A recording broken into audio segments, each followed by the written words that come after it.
Assalamualaikum warahmatullahi wabarakatuh. Bagaimana kabar Bapak dan Ibu sekalian? Semoga senantiasa dalam keadaan sehat walafiat dan tidak kekurangan suatu apapun. Selamat datang dan selamat bergabung kembali dalam channel YouTube kami, Ara Alesa. Kali ini kita masih akan membahas mengenai latihan soal CPNS maupun P3K tahun 2024 untuk formasi perencana ahli pertama bagian yang ketiga dengan materi kompetensi teknis atau SKB. Langsung saja untuk soal yang pertama. Dalam konteks perencanaan pembangunan nasional, apa yang dimaksud dengan pendekatan whole of government? A. Pendekatan yang hanya melibatkan pemerintah pusat. B. Pendekatan yang memisahkan peran pemerintah dan masyarakat. C. Pendekatan yang mengintegrasikan seluruh elemen pemerintahan secara sinergis. D. Pendekatan yang berfokus pada satu sektor pembangunan. E. Pendekatan yang mengesampingkan koordinasi antar lembaga. Jawaban yang tepat adalah C. Pendekatan whole of government dalam perencanaan pembangunan nasional mengacu pada strategi yang mengintegrasikan seluruh elemen pemerintahan secara sinergis. Ini melibatkan koordinasi dan kolaborasi antara berbagai lembaga pemerintah, baik di tingkat pusat maupun daerah, untuk mencapai tujuan pembangunan yang komprehensif dan efektif. Berikutnya soal nomor 2. Manakah di antara berikut yang merupakan komponen utama dalam analisis SWOT? A. Struktur, waktu, operasi, taktik. B. Strategi, wawasan, observasi, tindakan. C. Strength, weakness, opportunity, dan threat. D. Sistem, wilayah, organisasi, target. E. Sumber daya, wewenang, otoritas, tanggung jawab. Jawaban yang tepat adalah C. Analisis SWOT adalah teknik perencanaan strategis yang digunakan untuk mengidentifikasi strength yaitu kekuatan, weaknesses yaitu kelemahan, opportunities yaitu peluang, dan threats ancaman dalam suatu proyek atau organisasi. Ini merupakan alat penting dalam perencanaan untuk mengevaluasi faktor internal dan eksternal yang mempengaruhi keberhasilan suatu rencana. Berikutnya soal nomor 3. Dalam konteks perencanaan pembangunan berkelanjutan, apa yang dimaksud dengan triple bottom line? A. Profit, produksi, pemasaran. B. People, planet, profit. C. Politik, pemerintahan, publik. D. Perencanaan, pelaksanaan, pengawasan. E. Prioritas, program, proyek. Jawaban yang tepat adalah B. Triple bottom line adalah konsep dalam pembangunan berkelanjutan yang menekankan pentingnya mempertimbangkan 3 aspek utama, yaitu people yaitu sosial, planet yaitu lingkungan, profit yaitu ekonomi. Konsep ini menggarisbawahi bahwa keberhasilan jangka panjang memerlukan perhatian tidak hanya pada keuntungan finansial, tetapi juga pada dampak sosial dan lingkungan. Berikutnya soal nomor 4. Manakah di antara berikut yang bukan merupakan tahapan dalam siklus perencanaan menurut Undang-Undang Nomor 25 Tahun 2004 tentang Sistem Perencanaan Pembangunan Nasional? A. Penyusunan rencana. B. Penetapan rencana. C. Pengendalian pelaksanaan rencana. D. Evaluasi pelaksanaan rencana. E. Ratifikasi rencana oleh DPR. Jawaban yang tepat adalah E. Menurut Undang-Undang Nomor 25 Tahun 2004, siklus perencanaan pembangunan nasional terdiri dari 4 tahapan utama, yaitu penyusunan rencana, penetapan rencana, pengendalian pelaksanaan rencana, dan evaluasi pelaksanaan rencana. Ratifikasi rencana oleh DPR bukan merupakan bagian dari siklus ini, meskipun DPR memiliki peran dalam pembahasan dan persetujuan dokumen perencanaan tertentu.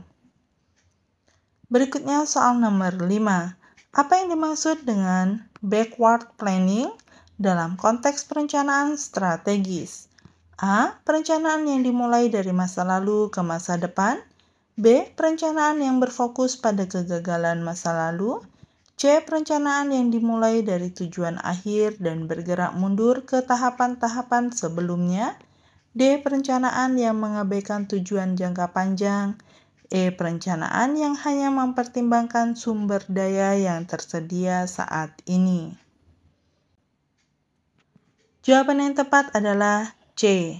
Backward planning atau perencanaan mundur adalah metode perencanaan strategis di mana perencanaan memulai dari tujuan akhir yang diinginkan, kemudian mengidentifikasi langkah-langkah yang diperlukan untuk mencapai tujuan tersebut. Bergerak mundur dari tujuan akhir ke tahapan-tahapan sebelumnya. Metode ini membantu memastikan bahwa setiap langkah yang diambil berkontribusi langsung pada pencapaian tujuan akhir. Selanjutnya soal nomor 6. Dalam konteks perencanaan pembangunan nasional, apa yang dimaksud dengan quick wins? A. Program jangka panjang dengan dampak besar. B. Proyek-proyek prioritas yang dapat diselesaikan dalam waktu singkat dan memberikan dampak signifikan. C. Kebijakan yang mengorbankan kepentingan jangka panjang demi keuntungan jangka pendek. D. Strategi untuk mengurangi biaya pembangunan. E. Program yang dirancang tanpa perencanaan matang. Jawaban yang tepat adalah B. Quick win dalam perencanaan pembangunan nasional merujuk pada proyek-proyek atau program-program prioritas yang dapat diimplementasikan dan memberikan hasil nyata dalam waktu relatif singkat, namun memiliki dampak signifikan. Strategi ini bertujuan untuk membangun momentum positif dan kepercayaan publik terhadap program pembangunan yang lebih luas. Soal nomor 7. Apa yang dimaksud dengan participatory planning dalam konteks perencanaan pembangunan? A. Perencanaan yang hanya melibatkan pejabat pemerintah. B. Perencanaan yang melibatkan partai politik. C. Perencanaan yang melibatkan masyarakat dalam proses pengambilan keputusan. D. Perencanaan yang fokus pada partisipasi dalam pemilihan umum. E. Perencanaan yang dilakukan secara tertutup oleh para ahli. Jawaban yang tepat adalah C. Participatory planning atau perencanaan partisipatif adalah pendekatan perencanaan yang melibatkan masyarakat dan pemangku kepentingan dalam proses pengambilan keputusan. Pendekatan ini bertujuan untuk memastikan bahwa perencanaan pembangunan mencerminkan kebutuhan dan aspirasi masyarakat, meningkatkan rasa kepemilikan terhadap program pembangunan, dan meningkatkan efektivitas implementasi. Selanjutnya soal nomor 8. Konteks perencanaan pembangunan, apa yang dimaksud dengan policy coherence? A. Kebijakan yang saling bertentangan. B. Kebijakan yang konsisten dan saling mendukung antar sektor dan tingkat pemerintahan. C. Kebijakan yang hanya berfokus pada satu sektor. D. Kebijakan yang mengabaikan konteks lokal. E. Kebijakan yang dibuat tanpa mempertimbangkan dampak jangka panjang. Jawaban yang tepat adalah B. Policy coherence atau koherensi kebijakan mengacu pada konsistensi dan saling mendukungnya kebijakan-kebijakan antar berbagai sektor dan tingkat pemerintahan. Ini penting untuk memastikan bahwa berbagai kebijakan dan program pemerintah bekerja secara sinergis, tidak saling bertentangan, dan secara efektif mendukung pencapaian tujuan pembangunan nasional. Berikutnya soal nomor 9. Apa yang dimaksud dengan result-based management dalam konteks perencanaan dan pengelolaan proyek pembangunan? A. Manajemen yang hanya fokus pada proses. B. Manajemen yang mengabaikan indikator kinerja.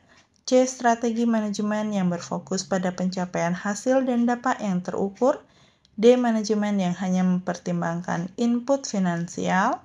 E. Pendekatan manajemen yang mengabaikan perencanaan jangka panjang. Jawaban yang tepat adalah C. Result-based management atau manajemen berbasis hasil adalah strategi manajemen yang berfokus pada pencapaian hasil dan dampak yang terukur. Pendekatan ini menekankan pentingnya mendefinisikan tujuan yang jelas, mengembangkan indikator kinerja, dan secara sistematis memantau dan mengevaluasi kemajuan terhadap hasil yang diharapkan, bukan sekedar fokus pada aktivitas atau input. Berikutnya soal nomor 10. Dalam perencanaan pembangunan, apa yang dimaksud dengan skenario planning? A. Perencanaan yang hanya mempertimbangkan skenario terbaik. B. Metode perencanaan yang mengabaikan faktor eksternal. C. Teknik perencanaan yang mengembangkan beberapa skenario masa depan yang mungkin terjadi. D. Perencanaan yang hanya fokus pada skenario terburuk. E. Perencanaan yang mengabaikan ketidakpastian masa depan. Jawaban yang tepat adalah C. Skenario planning atau perencanaan skenario adalah teknik perencanaan strategis yang melibatkan pengembangan beberapa skenario masa depan yang mungkin terjadi. Metode ini membantu organisasi atau pemerintah untuk mempersiapkan diri menghadapi berbagai kemungkinan masa depan, meningkatkan fleksibilitas dalam perencanaan, dan mengembangkan strategi yang lebih tangguh dalam menghadapi ketidakpastian. Berikutnya soal nomor 11. Apa yang dimaksud dengan Sustainable Development Goals atau SDGs dalam konteks perencanaan pembangunan global? A. Tujuan pembangunan yang hanya fokus pada aspek ekonomi. B. Serangkaian target pembangunan yang ditetapkan oleh negara-negara maju. C. 17 tujuan global yang diadopsi PBB untuk mengakhiri kemiskinan, melindungi planet, dan menjamin kesejahteraan untuk semua. D. Program pembangunan yang mengabaikan aspek lingkungan. E. Tujuan pembangunan yang hanya relevan untuk negara berkembang. Jawaban yang tepat adalah C. Sustainable Development Goals atau SDGs atau tujuan pembangunan berkelanjutan adalah 17 tujuan global yang diadopsi oleh semua negara anggota PBB pada tahun 2015. SDGs mencakup berbagai aspek pembangunan termasuk pengentasan kemiskinan, pendidikan berkualitas, aksi iklim, dan lainnya, dengan target pencapaian pada tahun 2030. SDGs menjadi kerangka acuan penting dalam perencanaan pembangunan di tingkat global, nasional, dan lokal. Berikutnya soal nomor 12. Dalam konteks perencanaan pembangunan, apa yang dimaksud dengan adaptive management? A. Manajemen yang rigid dan tidak fleksibel. B. Pendekatan manajemen yang mengabaikan perubahan kondisi. C. Strategi manajemen yang secara sistematis menyesuaikan rencana berdasarkan pembelajaran dan perubahan kondisi. D. Manajemen yang hanya fokus pada pencapaian target jangka pendek. E. Pendekatan manajemen yang menolak inovasi. Jawaban yang tepat adalah C. Adaptive management atau manajemen adaptif adalah pendekatan manajemen yang secara sistematis dan berulang menyesuaikan strategi dan tindakan berdasarkan pembelajaran dari implementasi dan perubahan kondisi. Pendekatan ini sangat relevan dalam konteks perencanaan pembangunan yang sering menghadapi ketidakpastian dan kompleksitas tinggi, memungkinkan fleksibilitas dan perbaikan berkelanjutan dalam mencapai tujuan pembangunan. Selanjutnya soal nomor 13. Apa yang dimaksud dengan Theory of Change dalam perencanaan program pembangunan? A. Teori yang menjelaskan perubahan iklim global. B. Kerangka konseptual yang menggambarkan bagaimana dan mengapa perubahan diharapkan terjadi dalam konteks tertentu. C. Teori yang menolak perubahan dalam pembangunan. D. Pendekatan yang mengabaikan hubungan sebab akibat dalam intervensi pembangunan. E. Teori yang hanya fokus pada perubahan teknologi. Jawaban yang tepat adalah B. Theory of change atau teori perubahan adalah kerangka konseptual yang menggambarkan bagaimana dan mengapa suatu perubahan diharapkan terjadi dalam konteks tertentu. Dalam perencanaan program pembangunan, teori perubahan membantu perencanaan untuk mengidentifikasi asumsi-asumsi kunci, menjelaskan hubungan logis antara aktivitas, output, dan outcome yang diharapkan serta memfasilitasi evaluasi dan pembelajaran. Berikutnya soal nomor 14. Dalam perencanaan pembangunan wilayah, apa yang dimaksud dengan konsep growth pole? A. Strategi pembangunan yang mengabaikan daerah pinggiran. B. Teori yang menyatakan bahwa pertumbuhan ekonomi harus merata di seluruh wilayah. C. Konsep yang mengidentifikasi dan mengembangkan pusat-pusat pertumbuhan ekonomi yang diharapkan memberikan efek pengganda ke wilayah sekitarnya. D. Pendekatan yang hanya fokus pada pembangunan infrastruktur. E. Teori yang menolak urbanisasi. Jawaban yang tepat adalah C. Konsep growth pole atau kutub pertumbuhan dalam perencanaan pembangunan wilayah mengacu pada strategi yang mengidentifikasi dan mengembangkan pusat-pusat pertumbuhan ekonomi tertentu. Teori ini menyatakan bahwa investasi dan pengembangan di pusat-pusat tersebut akan menghasilkan efek pengganda ekonomi dan menyebar ke wilayah sekitarnya, mendorong pertumbuhan yang lebih luas. Berikutnya soal nomor 15. Apa yang dimaksud dengan impact assessment dalam konteks perencanaan proyek pembangunan? A. Evaluasi yang hanya fokus pada dampak ekonomi. B. Proses mengidentifikasi konsekuensi positif dan negatif dari intervensi pembangunan terhadap lingkungan, sosial, dan ekonomi. C. Penilaian yang mengabaikan dampak jangka panjang. D. Evaluasi yang hanya dilakukan setelah proyek selesai. E. Analisis yang berfokus pada biaya proyek. Jawaban yang tepat adalah B. Impact assessment atau penilaian dampak adalah proses sistematis untuk mengidentifikasi, memprediksi, dan mengevaluasi konsekuensi potensial, baik positif maupun negatif, dari suatu intervensi pembangunan terhadap lingkungan, sosial, dan ekonomi. Penilaian ini dilakukan sebelum implementasi proyek untuk membantu pengambilan keputusan dan mitigasi dampak negatif. Berikutnya soal nomor 16. Dalam konteks perencanaan pembangunan, apa yang dimaksud dengan logical framework atau logframe? A. Kerangka kerja yang hanya fokus pada logika formal. B. Alat manajemen yang menghubungkan input, aktivitas, output, dan outcome dalam struktur logis. C. Metode perencanaan yang mengabaikan indikator kinerja. D. Pendekatan yang hanya mempertimbangkan aspek kuantitatif. E. Kerangka kerja yang tidak memerlukan asumsi dan resiko. Jawaban yang tepat adalah B. Logical framework atau logframe adalah alat manajemen yang digunakan dalam perencanaan, monitoring, dan evaluasi proyek. Ini menyajikan informasi tentang komponen-komponen kunci proyek dalam format matriks, menghubungkan input, aktivitas, output, dan outcome dalam struktur logis.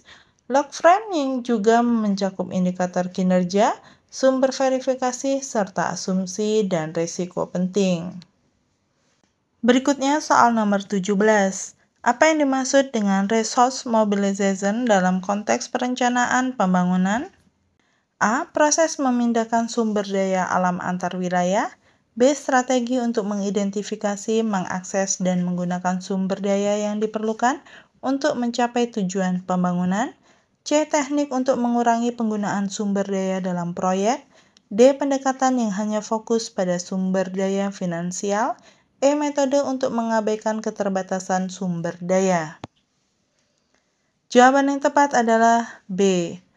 Resource mobilization atau mobilisasi sumber daya adalah strategi dan proses untuk mengidentifikasi, mengakses, dan menggunakan berbagai sumber daya termasuk finansial, manusia, teknologi, dan pengetahuan yang diperlukan untuk mencapai tujuan pembangunan. Ini melibatkan perencanaan yang cermat untuk memastikan ketersediaan dan alokasi sumber daya yang efektif dan efisien. Selanjutnya soal nomor 18. Dalam perencanaan pembangunan, apa yang dimaksud dengan externalities? A. Faktor-faktor yang hanya mempengaruhi negara lain. B. Dampak dari suatu kegiatan ekonomi terhadap pihak ketiga yang tidak terlibat langsung dalam transaksi. C. Kebijakan yang dibuat oleh organisasi internasional. D. Faktor-faktor yang tidak relevan dalam perencanaan. E. Pengaruh yang hanya berdampak pada sektor swasta. Jawaban yang tepat adalah B. Externalities atau eksternalitas dalam konteks perencanaan pembangunan merujuk pada dampak positif atau negatif dari suatu kegiatan ekonomi terhadap pihak ketiga yang tidak terlibat langsung dalam kegiatan tersebut. Memahami dan memperhitungkan eksternalitas sangat penting dalam perencanaan untuk memastikan kebijakan dan proyek pembangunan tidak menimbulkan dampak negatif yang tidak diinginkan atau untuk mengoptimalkan dampak positif. Selanjutnya soal nomor 19. Apa yang dimaksud dengan cost-benefit analysis dalam perencanaan proyek pembangunan? A. Analisis yang hanya mempertimbangkan biaya proyek. B. Metode evaluasi yang membandingkan total biaya yang diperkirakan dengan total manfaat yang diharapkan dari suatu proyek. C. Teknik yang mengabaikan manfaat non-finansial. D. Pendekatan yang hanya fokus pada manfaat jangka pendek. E. Analisis yang tidak mempertimbangkan nilai waktu uang. Jawabannya adalah B. Cost-benefit analysis atau analisis biaya manfaat adalah metode evaluasi sistematis yang membandingkan total biaya yang diperkirakan dengan total manfaat yang diharapkan dari suatu proyek atau kebijakan. Analisis ini membantu pengambil keputusan untuk menilai kelayakan ekonomi suatu proyek, mempertimbangkan baik aspek finansial maupun non-finansial, serta dampak jangka pendek dan jangka panjang. Berikutnya soal nomor 20.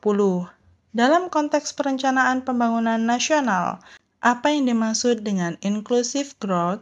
A. Pertumbuhan ekonomi yang hanya menguntungkan kelompok tertentu. B. Pertumbuhan yang mengabaikan aspek pemerataan. C. Pertumbuhan ekonomi yang memberikan kesempatan dan manfaat bagi seluruh lapisan masyarakat. D. Strategi yang hanya fokus pada pengentasan kemiskinan. E. Pendekatan yang mengabaikan keberlanjutan lingkungan. Jawaban yang tepat adalah C. Inclusive growth atau pertumbuhan inklusif adalah konsep pertumbuhan ekonomi yang tidak hanya berfokus pada peningkatan GDP, tetapi juga memastikan bahwa manfaat pertumbuhan tersebut dapat dirasakan oleh seluruh lapisan masyarakat. Ini mencakup penciptaan lapangan kerja, peningkatan akses terhadap layanan dasar, dan pengurangan kesenjangan ekonomi dan sosial. Soal nomor 21. Apa yang dimaksud dengan spatial planning dalam konteks perencanaan pembangunan? A. Perencanaan yang hanya fokus pada pembangunan infrastruktur. B. Pendekatan perencanaan yang mengintegrasikan aspek tata ruang dalam alokasi sumber daya dan aktivitas pembangunan. C. Strategi yang mengabaikan perbedaan karakteristik antar wilayah. C. Perencanaan yang hanya mempertimbangkan aspek ekonomi. E. Metode yang tidak memperhatikan keberlanjutan lingkungan.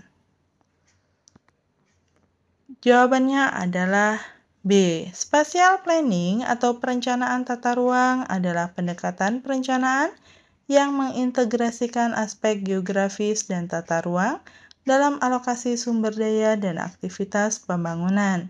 Ini melibatkan perencanaan penggunaan lahan, infrastruktur, dan sumber daya alam dengan mempertimbangkan karakteristik spasial, potensi, dan tantangan masing-masing wilayah untuk mencapai pembangunan yang efisien dan berkelanjutan.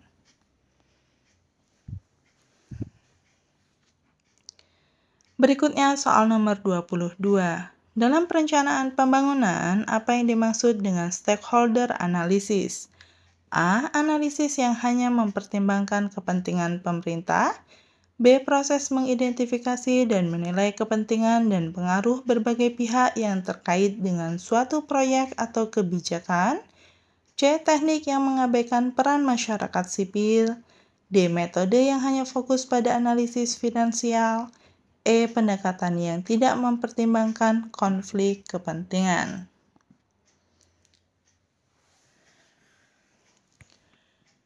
Jawaban yang benar adalah B. Stakeholder analysis atau analisis pemangku kepentingan adalah proses sistematis untuk mengidentifikasi, menilai, dan memahami kepentingan, pengaruh, dan peran berbagai pihak yang terkait atau terpengaruh oleh suatu proyek atau kebijakan. Analisis ini penting untuk memastikan partisipasi yang efektif, mengelola ekspektasi, dan mengantisipasi potensi dukungan atau resistensi terhadap inisiatif pembangunan. Berikutnya soal nomor 23. Apa yang dimaksud dengan result chain dalam perencanaan dan evaluasi program pembangunan? A. Rangkaian aktivitas yang tidak terkait dengan tujuan program. B. Model logis yang menggambarkan hubungan antara input aktivitas, output, dan outcome dan dampak suatu program. C. Metode yang hanya fokus pada hasil jangka pendek. D. Pendekatan yang mengabaikan indikator kinerja. E. Teknik yang tidak mempertimbangkan asumsi dan resiko. Jawaban yang tepat adalah B. Result chain atau rantai hasil adalah model logis yang menggambarkan hubungan kausal antara berbagai tingkatan hasil dalam suatu program atau proyek. Ini menunjukkan bagaimana input diubah menjadi aktivitas yang menghasilkan output, yang kemudian berkontribusi pada outcome dan akhirnya dampak jangka panjang. Model ini membantu perencana dan evaluator untuk memahami dan mengomunikasikan logika intervensi serta mengidentifikasi indikator kinerja yang relevan. Soal nomor 24. Dalam konteks perencanaan pembangunan berkelanjutan, apa yang dimaksud dengan carrying capacity? A. Kapasitas maksimum kendaraan dalam sistem transportasi. B. Kemampuan maksimum suatu ekosistem untuk mendukung populasi tertentu tanpa degradasi. C. Jumlah maksimum proyek yang dapat diimplementasikan secara bersamaan. D. Kapasitas produksi maksimum suatu industri. E. Batas maksimum anggaran pembangunan. Jawaban yang tepat adalah B. Carrying capacity atau daya dukung dalam konteks pembangunan berkelanjutan mengacu pada kemampuan maksimum suatu ekosistem atau lingkungan untuk mendukung populasi atau aktivitas tertentu tanpa mengalami degradasi yang signifikan. Konsep ini penting dalam perencanaan pembangunan untuk memastikan bahwa skala dan intensitas pembangunan tidak melampaui kapasitas lingkungan untuk mempertahankan diri dan memulihkan. Berikutnya soal nomor 25. Apa yang dimaksud dengan policy cycle dalam konteks perencanaan kebijakan publik? A. Siklus yang hanya melibatkan implementasi kebijakan. B. Proses linear dalam pembuatan kebijakan tanpa evaluasi. C. Siklus berulang yang meliputi identifikasi masalah, perumusan kebijakan, implementasi, dan evaluasi. D. Metode yang mengabaikan tahap perumusan kebijakan. E. Pendekatan yang tidak mempertimbangkan umpan balik dari masyarakat. Jawaban yang tepat adalah C. Policy cycle atau siklus kebijakan adalah model konseptual yang menggambarkan proses pembuatan dan manajemen kebijakan publik sebagai siklus berulang. Ini biasanya meliputi tahapan identifikasi masalah, perumusan kebijakan, adopsi kebijakan, implementasi, dan evaluasi. Setiap tahap memberikan umpan balik untuk tahap berikutnya, memungkinkan perbaikan dan penyesuaian kebijakan berdasarkan pembelajaran dan perubahan kondisi. Demikianlah soal-soal yang dapat kita bahas kali ini. Semoga bermanfaat bagi Bapak dan Ibu. Sukses untuk kita semua. Terima kasih. Wassalamualaikum warahmatullahi wabarakatuh.